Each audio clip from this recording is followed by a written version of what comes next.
Hello students, आज हम करने जा रहे हैं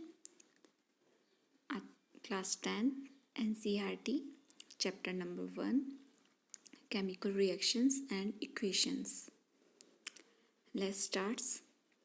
consider the following situation of daily life and think what happens when milk is left at room temperature during summers. कुछ daily life की कुछ सिचुएशन पे गौर करते हैं। जैसे अगर हम मिल्क को रूम टेम्परेचर पे गर्मियों में खुला छोड़ देते तो क्या होता है। आपने देखा होगा, मिल्क खट्टा पड़ जाता है, उसका टेस्ट चेंज हो जाता है, जिसको आम लैंग्वेज में कहते हैं कि भाई दूध फट गया है, दूध खराब हो जाता है। सेकंड सिचुएशन क्या है? An iron tawa pan nail is left expose to humid atmosphere. इसी तरह से आयरन से बनी हुई चीज़ यानी कि लोहे से बनी हुई तवे को या फ्राइंग पैन को या कील को नमी वाले एटमॉस्फेयर में अगर खुला छोड़ देते हैं तो क्या होता है, उसके ऊपर रस्ट लग जाती है, उसके ऊपर जंग लग जाती है। बच्चों, ग्रेप्स गेट फर्मेंटेड। ग्रेप्स अंगूर को खुला छोड़ने पे बहुत दिनों तक वो खराब हो जाते हैं, सड़ जाते हैं। इसे हम साइंटिफिक लैंग्वेज में कहते हैं कि फर्मेंटेशन हो गया उनका। Food is cooked. फूड को जब पकाया जाता है तो भी उनका टेक्सचर चेंज हो जाता है। Food gets digested in our body. Food का हमारी बॉडी में जाके डाइजेस्ट होना। वी रिस्पायर, और हमारे द्वारा सांस लेना। तो ये सभी सिचुएशन को आपने देखा होगा। In all the above situations the nature and the identity of the initial substance have somewhat changed. इन सभी सिचुएशन में क्या होता है, जो भी हमारा इनिशियल सब्सटेंस होता है उसकी आइडेंटिटी चेंज हो जाती है। जैसे मिल्क है, तो मिल्क जो सब्सटेंस होता है उसका अगर हम उसको खुला छोड़ देते तो उसका टेस्ट चेंज हो जाता है, उसका टेक्सचर चेंज हो जाता है। इसी तरह आयरन नेल के ऊपर भी आपने देखा होगा कि उसको खुला छोड़ने पे उसके ऊपर एक ब्राउन कलर का सब्सटेंस जमा हो जाता है जो कि उसका रस्ट होता है। तो इन सभी सिचुएशन में आप देखेंगे, जैसे फूड को कुक किया जाता है तो फूड का भी टेक्सचर चेंज हो जाता है। We have already learnt about physical and chemical changes of matter in our previous classes. हमने हमारी प्रीवियस क्लासेस में फिजिकल चेंज और केमिकल चेंज के बारे में स्टडी किया हुआ है। थोड़ा सा रिकॉल करेंगे आप फिजिकल चेंज और केमिकल चेंजेस को। Whenever a chemical change occurs, we can say that chemical reaction has taken place. थोड़ा सा फिजिकल चेंज और केमिकल चेंज को मैं आपको रिकॉल करवा देती हूँ। फिजिकल चेंज वो चेंज होता है जिसमें जो सब्सटेंस के अंदर जो चेंजेस होते हैं वो रिवर्सिबल होते हैं। जैसे वाटर का फ्रीज होना, वाटर को फ्रीज करते थे तो आइस में चेंज हो जाता है, लेकिन हम आइस को वापस लिक्विड स्टेट में ला सकते हैं। तो इस तरह के चेंजेस को क्या कहते हैं, फिजिकल चेंज। और जो भी इरिवर्सिबल चेंजेस होते हैं जिनको वापस रिवर्सिबल नहीं किया जा सकता, रिवर्स नहीं किया जा सकता है। एक बार एक सब्सटेंस से दूसरा सब्सटेंस बन गया तो उसे हम दूसरे सब्सटेंस से वापस पहले सब्सटेंस के फॉर्म में कन्वर्ट नहीं कर सकते हैं। तो इस चेंजेस को क्या कहते हैं, केमिकल चेंज। और हमेशा ध्यान रखिए, जब भी केमिकल चेंज होता है तो केमिकल चेंज के साथ में केमिकल रिएक्शन हमेशा होती है। यहाँ पे भी देखिए, जब मिल्क को रूम टेम्परेचर पे खुला छोड़ने पर जो मिल्क का जो चेंज होता है, उसके मिल्क से जो कर्ड फॉर्म होता है, तो वो भी किस तरह का चेंजेस होता है, केमिकल चेंज। क्योंकि एक बार मिल्क के ख़राब हो जाने पर हम उससे वापस मिल्क नहीं बना सकते हैं। इसी तरह अगर आयरन नेल पे, आयरन के तवे पे अगर रस्ट लग जाती है तो वो भी कौन सा चेंज होता है, केमिकल चेंज है, क्योंकि हम उस रस्ट से वापस प्योर आयरन नहीं बना सकते हैं। एक बार जब ग्रेप्स फर्मेंटेड हो जाते हैं तो हम फ्रेश ग्रेप्स नहीं बना सकते, तो ये भी कौन सा चेंजेस है, केमिकल चेंज है। और केमिकल चेंज में हमेशा केमिकल रिएक्शंस भी उसके अंदर इंक्लूडेड होती है। तो इस चैप्टर में हम बच्चों केमिकल रिएक्शंस को डिटेल में देखेंगे। You may perhaps be wondering as what is the actually meant by a chemical reaction. अब आपके दिमाग में आ रहा होगा कि केमिकल रिएक्शंस क्या होती है। How do we come to know that chemical reaction has taken place. Chemical reaction किस प्रकार से होती है। Let us perform some activities to find the answer to these question. अब उसके लिए हम एक एक्टिविटी करते हैं। सबसे पहले हम देखते हैं नंबर 1 एक्टिविटी। आपको फिगर भी दिखाई दे रहा होगा 1.1। इस फिगर में क्या कर रहे हैं, हम एक मैग्नीशियम रिबन को बर्न कर रहे हैं। देखिए इस एक्टिविटीज़ में क्या करते हैं। सबसे पहले एक क्वेश्चन लिखा हुआ है, the activity needs the teachers assistance. ये एक्टिविटी हमेशा टीचर्स के प्रेजेंस में ही करनी चाहिए बच्चों। इसमें हम मैग्नीशियम रिबन को बर्न करते हैं, तो कोई भी एक्सीडेंटल सिचुएशन से बचने के लिए इस एक्टिविटी को टीचर के प्रेजेंस में ही करना चाहिए। और हमें मैग्नीशियम रिबन को बर्न करते वक्त हमारी आइज़ का और हमारे क्लोज का बहुत अच्छी तरह से ध्यान रखना चाहिए। तो इस एक्टिविटी को किस तरह से परफॉर्म किया जाता है, देखिए। Clean A magnesium ribbon about 2 centimetre long bye rubbing it with sand paper. सबसे पहले हम क्या करते हैं, जो भी एक मैग्नीशियम रिबन होता है लेबोरेटरी में प्रेजेंट है, ये अपनी उसका करीब 2 सेंटीमीटर लॉन्ग एक टुकड़ा लेते हैं और सबसे पहले हम उसको अच्छी तरह से सैंड पेपर से क्लीन करते हैं। तो इस पे बच्चों कभी कभी क्वेश्चन पूछा जाता है कि मैग्नीशियम रिबन को सैंड पेपर से क्लीन क्यों करते हैं इस एक्सपेरिमेंट को करने से पहले। क्योंकि मैग्नीशियम एक मेटल है और मैग्नीशियम मेटल को जब भी एटमॉस्फेयर में खुला रखा जाता है तो मैग्नीशियम धीरे धीरे एटमॉस्फेरिक ऑक्सीजन से रिएक्ट कर लेता है और मैग्नीशियम के ऊपर मैग्नीशियम ऑक्साइड की एक लेयर जमा हो जाती है। तो अगर हमारे इस मैग्नीशियम रिबन पे अगर मैग्नीशियम ऑक्साइड की लेयर जमा हुई तो ये मैग्नीशियम रिबन बर्न होने में बहुत ज़्यादा टाइम लेगा और हो सकता है कि बर्न ना भी हुए। तो सबसे पहले इस एक्टिविटी को परफॉर्म करने के लिए मैग्नीशियम रिबन को अच्छी तरह से सैंड पेपर में रगड़ रगड़ के साफ़ करते हैं। जैसे मैग्नीशियम रिबन को सैंड पेपर से रगड़ा जाता है उसकी शाइनी सरफेस नज़र आने लग जाती है। अब मैग्नीशियम रिबन को एक टोंग की सहायता से पकड़ा जाता है, वरना हमारे हाथ भी बर्न हो सकते हैं।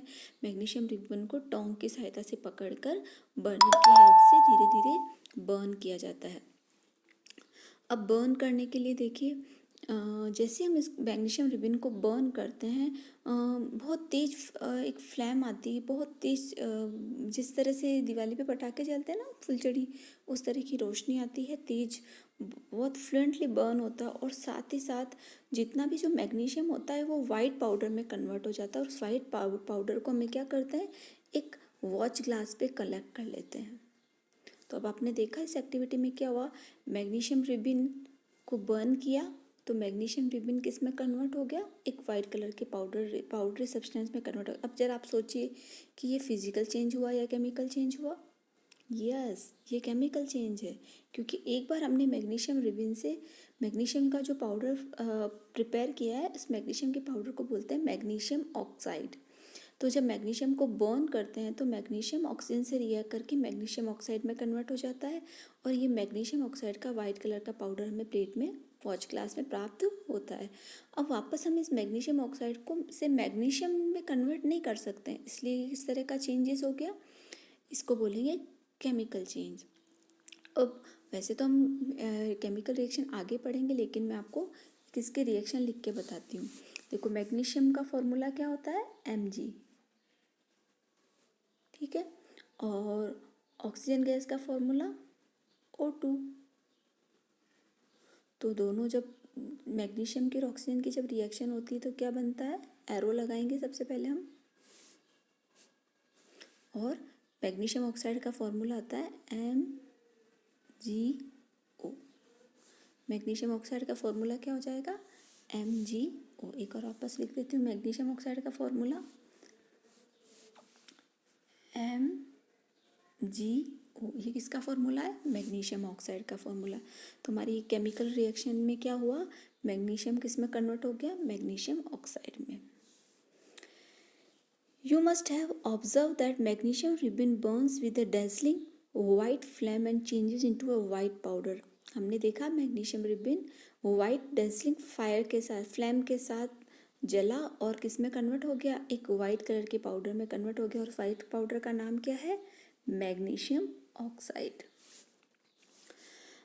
It is form due to the reaction between magnesium oxygen present in the air. और ये मैग्नीशियम ऑक्साइड क्यों बनता है, मैग्नीशियम की रिएक्शन ऑक्सीजन गैस के साथ होने से बनता है। और बनने वाले सब्सटेंस का नेम क्या होता है, मैग्नीशियम ऑक्साइड। मैग्नीशियम ऑक्साइड का फॉर्मूला क्या होता है, MgO। चलिए हम एक और एक्टिविटी देखते हैं, एक्टिविटी 1.2। इस एक्टिविटी में क्या करते हैं, take a lead nitrate solution in a test tube, add potassium iodide solution to this, what do you observe. बच्चों इस एक्टिविटी में क्या करते हैं, सबसे पहले लैब में लेड नाइट्रेट के क्रिस्टल लेते हैं और उसको वाटर में डिसॉल्व करते हैं और लेड नाइट्रेट का सॉल्यूशन बनाते हैं।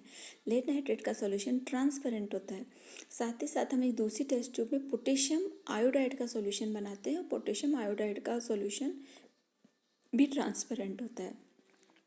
अब क्या किया जाता है, लेड नाइट्रेट में और पोटेशियम आयोडाइड के सॉल्यूशन को मिक्स किया जाता है। जैसे ही लेड नाइट्रेट के सॉल्यूशन को पोटेशियम आयोडाइड के सॉल्यूशन में मिक्स करते हैं, लेड नाइट्रेट पोटेशियम आयोडाइड के साथ रिएक्शन करता है और एक नया सब्सटेंस बनता है, वो उसका नेम होता है लेड आयोडाइड। और जो लेड आयोडाइड होता है वो येलो कलर का होता है और येलो कलर का एक सॉलिड सब्सटेंस होता है जो प्रेसिपिटेट की फॉर्म में बनता है। तो इस एक्टिविटी में भी क्या होता है, केमिकल चेंजेस हो रहा है। अब हम देखते हैं एक्टिविटी 3। एक्टिविटी 3 का डायग्राम आपको दिख रहा है। ये वाला जो डायग्राम है बच्चों, दिस वन, ये एक्टिविटी 1.3 का है। ठीक है, ये एक्टिविटी 1.3 है। एक्टिविटी 1.3 में देखते हैं, take a few zinc granule in a conical flask. ये देखिए, ये कॉनिकल फ्लास्क है। इस कॉनिकल फ्लास्क में हम कुछ जिंक के ग्रैन्यूल्स लेते हैं, जिंक के छोटे छोटे टुकड़े लेते हैं और उसको कॉनिकल फ्लास्क में डाल देते हैं। अब हम क्या करते हैं, add dilute hydrochloric acid or sulphuric acid to the this. अब क्या करते हैं, इस कॉनिकल फ्लास्क में डाइल्यूट सल्फ्यूरिक एसिड, अगर आपके पास डाइल्यूट सल्फ्यूरिक एसिड है तो डाइल्यूट सल्फ्यूरिक एसिड, और अगर आपके पास हाइड्रोक्लोरिक एसिड प्रेजेंट है तो हाइड्रोक्लोरिक एसिड को डालते हैं।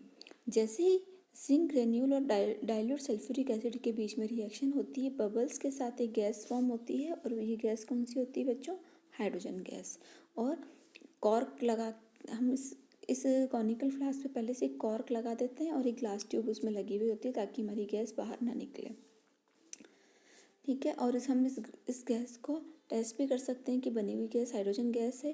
कैसे करेंगे, अगर हम ग्लास ट्यूब के निकलने वाली गैस के ऊपर ग्लास ट्यूब में अगर हम एक जलती हुई मैच स्टिक्स लेके जाएं तो पॉपअप साउंड के साथ वो बर्न होती है। आपको पता है हाइड्रोजन गैस बर्न होती है इटसेल्फ, इसलिए वो जो भी मैच स्टिक या कैंडल लगाते हैं तो वो बहुत पॉपअप साउंड के साथ, हाइड्रोजन गैस का फॉर्मूला होता है H2।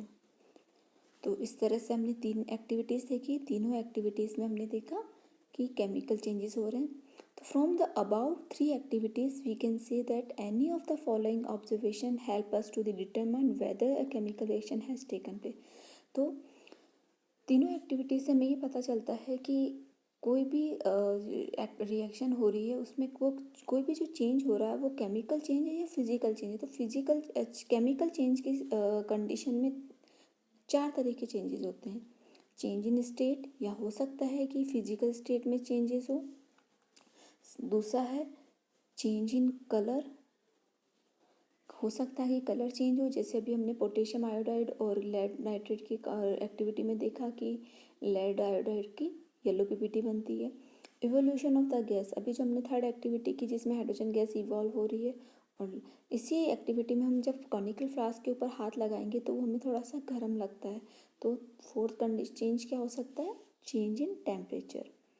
As we observe the changes around us we can see that there is a large variety of chemical reactions taking place around us. We will study about the various types of chemical reaction and their symbolic representation in this chapter. आज के लिए बस इतना ही बच्चों, thank you.